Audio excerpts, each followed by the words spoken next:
My YouTube channel Suraj computer institute. आज का हमारा टॉपिक है ऑपरेटिंग सिस्टम। ऑपरेटिंग सिस्टम क्या है? ऑपरेटिंग सिस्टम में हम पढ़ेंगे ऑपरेटिंग सिस्टम क्या है, ऑपरेटिंग सिस्टम के कितने प्रकार होते हैं, ऑपरेटिंग सिस्टम की आवश्यकता, ऑपरेटिंग सिस्टम के उद्देश्य, ऑपरेटिंग सिस्टम के कार्य, बूटिंग प्रोसेस क्या है, रिबूट क्या है, रिबूट के कितने प्रकार होते हैं। ऑपरेटिंग सिस्टम को दो प्रकार से परिभाषित किया जा सकता है। पहला हमारा है ऑपरेटिंग सिस्टम एक ऐसा सॉफ्टवेयर है जो उपभोक्ता व कंप्यूटर हार्डवेयर के बीच एक इंटरफेस या मध्यवर्ती घटक का काम करता है। ऑपरेटिंग सिस्टम को एक साधन प्रबंधक भी कहा जा सकता है जो सुनिश्चित करता है कि सभी हार्डवेयर साधनों की क्षमता का उचित उपयोग हो। टाइप्स ऑफ ऑपरेटिंग सिस्टम के मुख्य 5 प्रकार के होते हैं। पहला हमारा सिंगल यूजर ऑपरेटिंग सिस्टम, दूसरा हमारा है multi user multitasking operating system, तीसरा हमारा है मल्टी प्रोसेसिंग ऑपरेटिंग सिस्टम, चौथा रियल टाइम ऑपरेटिंग सिस्टम, पांचवा हमारा है बैच प्रोसेसिंग ऑपरेटिंग सिस्टम। पहला हमारा क्या है? Single user operating system. Single user operating system वह ऑपरेटिंग सिस्टम है जिसमें केवल एक प्रोग्राम एक बार में क्रियान्वित होता है। इस प्रकार के जो ऑपरेटिंग सिस्टम को हम सिंगल यूजर या सिंगल टास्किंग ऑपरेटिंग सिस्टम भी कहते हैं, उदाहरण के लिए डॉस आदि। नेक्स्ट हमारा है मल्टी यूजर या multitasking operating system. Multi user multitasking operating system वह ऑपरेटिंग सिस्टम है जो एक से अधिक उपयोगकर्ताओं को एक से अधिक प्रोग्राम को चलाने की अनुमति देता है। इस प्रकार के ऑपरेटिंग सिस्टम का आमतौर पर तब प्रयोग होता है जब नेटवर्क पर हम कार्य कर रहे होते हैं। उदाहरण के लिए हमारा क्या है? यूनिक्स, लाइनक्स आदि।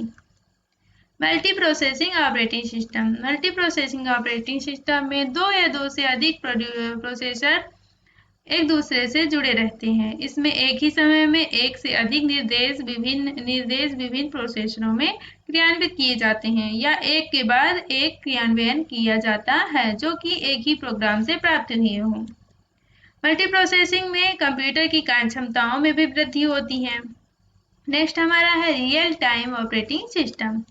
रियल टाइम ऑपरेटिंग सिस्टम बहुत तेज तथा अपेक्षाकृत छोटे ऑपरेटिंग सिस्टम होते हैं। इस प्रकार के ऑपरेटिंग सिस्टम अक्सर एम्बेडेड होते हैं तथा केवल एक ही कार्य के लिए डिजाइन किए गए होते हैं।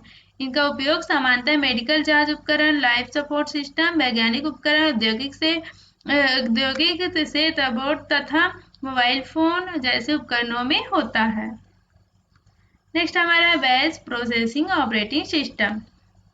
बैच प्रोसेसिंग ऑपरेटिंग सिस्टम में समान आवश्यकताओं वाली जॉब्स का एक साथ बैच बनाकर फिर उन्हें बैच वाइज के द्वारा क्रियान्वित कराया जाता था।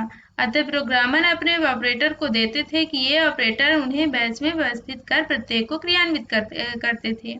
बैच सिस्टम के दोष। Batch processor. पहला हमारा प्रोसेसर से क्रियान्वित के दौरान यूजर एवं प्रोसेसर में कोई इंटरेक्शन नहीं हो सकता था। दूसरा टर्न अराउंड का समय अधिक होना। तीसरा हमारा है सीपीयू अक्सर आइडल रहता था। ऑपरेटिंग सिस्टम की आवश्यकता।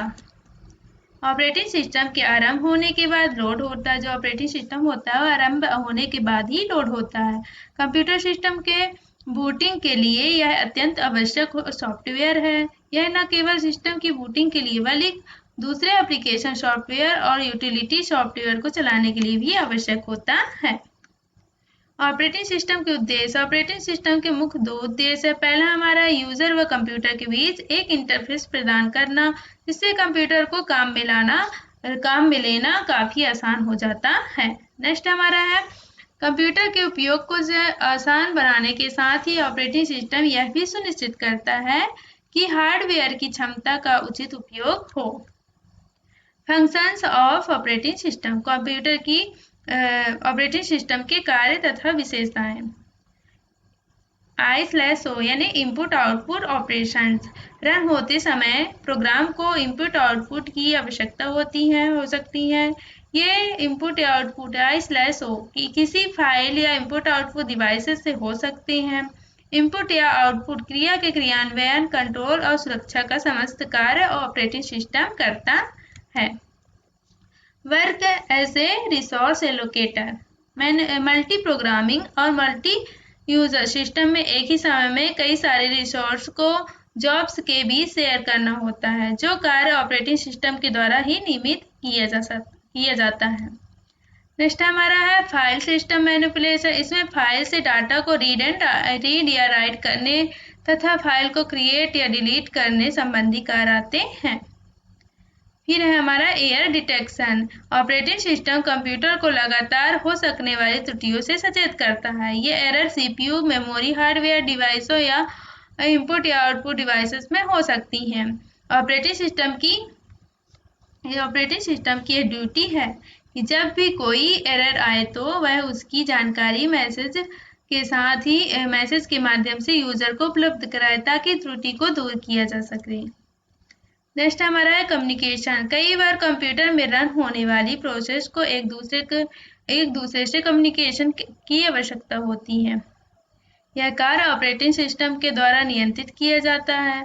कम्युनिकेशन के लिए शेयर्ड मेमोरी या मैसेज पासिंग तकनीक का प्रयोग किया जाता है। फिर हमारा है प्रोटेक्शन। सिस्टम के बाहरी तत्वों से सुरक्षा भी आवश्यक है। इसके लिए यूजर आईडी व पासवर्ड आदि मैनेज किया जाता है। नेक्स्ट हमारा है बूटिंग प्रोसेस। जब हम कंप्यूटर का स्विच ऑन करते हैं तो कुछ समय लगता है।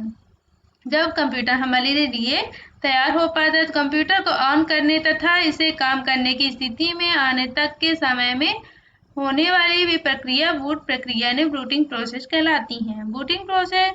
बूटिंग एक बूट स्टेपिंग प्रक्रिया है जो ऑपरेटिंग प्रणाली को उस समय शुरू करती है जब प्रयोक्ता अपना कंप्यूटर चालू करता है। बूट अनुक्रम उन क्रियाओं को सेट होता है जिन्हें कंप्यूटर संपन्न करता है, तब कंप्यूटर शुरू होता है जिसके कारण ऑपरेटिंग सिस्टम जो होता है लोड होता है।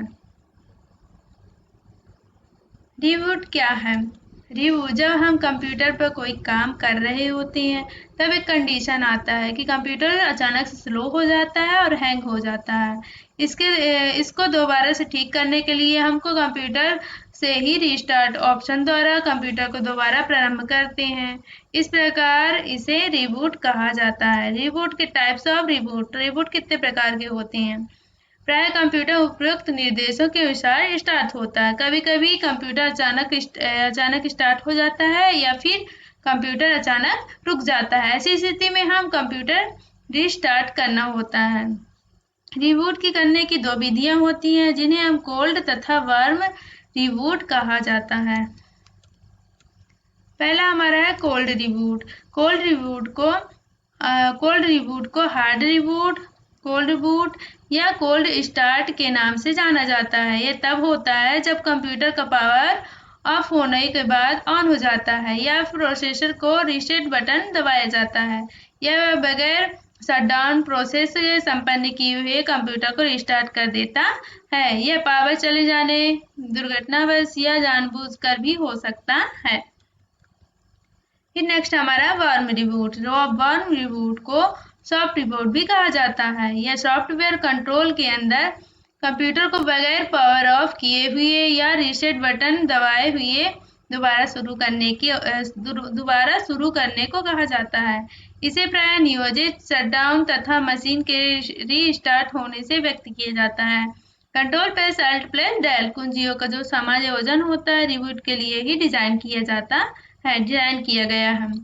यह कंप्यूटर को पावर ऑफ किए बगैर रिस्टार्ट करने का ज्यादा तेज और अधिक सुविधाजनक तरीका है। कुछ प्रचलित ऑपरेटिंग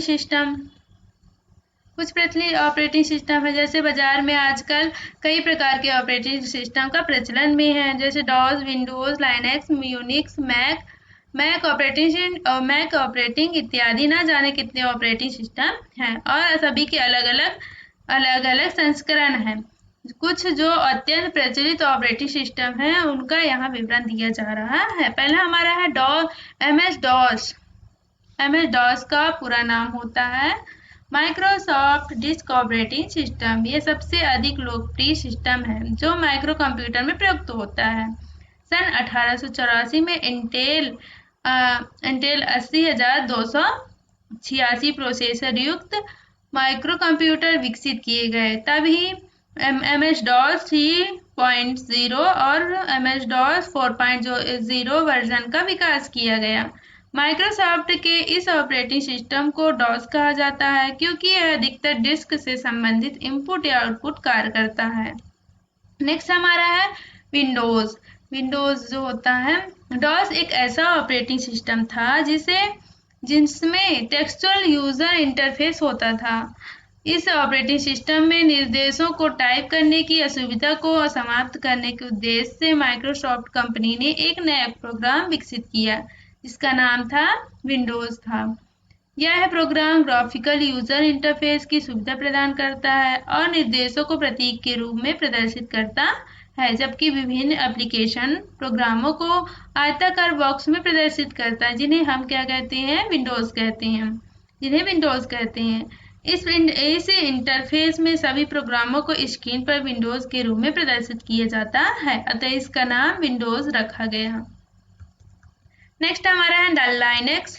लाइनक्स एक निःशुल्क ऑपरेटिंग सिस्टम है।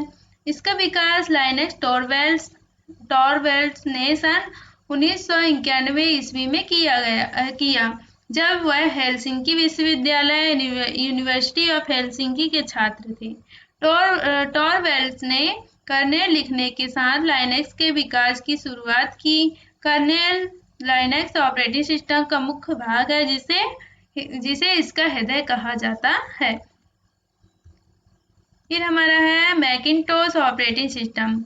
मैकिन्टोश ऑपरेटिंग सिस्टम या मैक ऑपरेटिंग सिस्टम केवल एप्पल द्वारा डिजाइन तथा विकसित किए जाने वाले पर्सनल कंप्यूटरों पर चलने वाला ऑपरेटिंग सिस्टम है।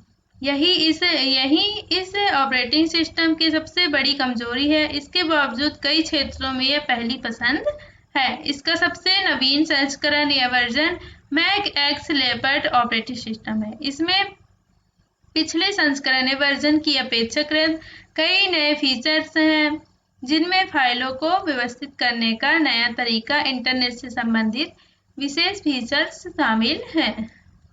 इसी के साथ आज का हमारा टॉपिक कंप्लीट होता है। मिलते हैं नेक्स्ट टॉपिक पे। Thank you friends.